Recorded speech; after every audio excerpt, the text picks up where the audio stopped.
গঙ্গাপুর বাদ্রিপাড়বাসীর কল্যাণে কিছু করার তাগিদে আরো একবার নির্বাচনী ময়দানে ঝাঁপিয়েছেন প্রাক্তন জিপি সভানেত্রী সায়রা বেগম। এবার আঞ্চলিক পঞ্চায়েত সদস্য পদ দখলে রাখতে প্রাক্তন জিপি সভাপতি ইসলাম উদ্দিন চৌধুরীর সহধর্মিণী তথা প্রাক্তন জিপি সভানেত্রী সায়রা বেগমকে প্রার্থী করে রীতিমতো রাজনৈতিক উত্তাপ বাড়িয়ে দিয়েছে ভারতীয় জাতীয় কংগ্রেস।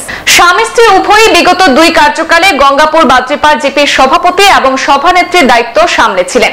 পুরনো রাজনৈতিক অভিজ্ঞতাকে হাতিয়ার করে এবার এপি সদস্য পদে জয় হাসিল করতে কোনো কৈফিয়ত রাখছেন না সায়রা বেগম এবং তার প্রতিনিধি ইসলাম উদ্দিন চৌধুরী।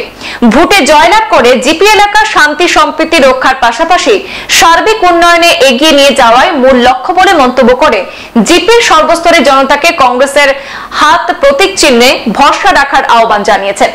এপি সদস্য পদপ্রার্থী সায়রা বেগমের স্বামী ইসলাম উদ্দিন চৌধুরী দাবি করেছেন, স্ত্রীকে নিয়ে প্রচারে নেমে সাধারণ জনতার ব্যাপক সাড়া সমর্থন পেয়েছেন। এতেই নাকি জানান দিচ্ছেন যে কংগ্রেস প্রার্থীর জয় শুধু সময়ের অপেক্ষা মাত্র। উন্নয়নের স্বার্থে সাধারণ মানুষ সায়রা বেগমকে বিপুল ভোটে জয়যুক্ত করবেন বলে প্রত্যাশা ব্যক্ত করেছেন তিনি।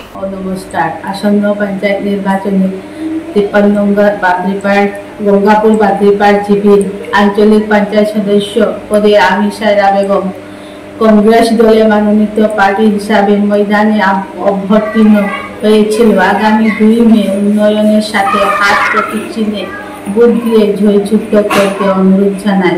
ধন্যবাদ। আপনারা জানেন, আমার স্বামী ইসলাম উদ্দিন চৌধুরী একজন সমাজসেবী ব্যক্তি।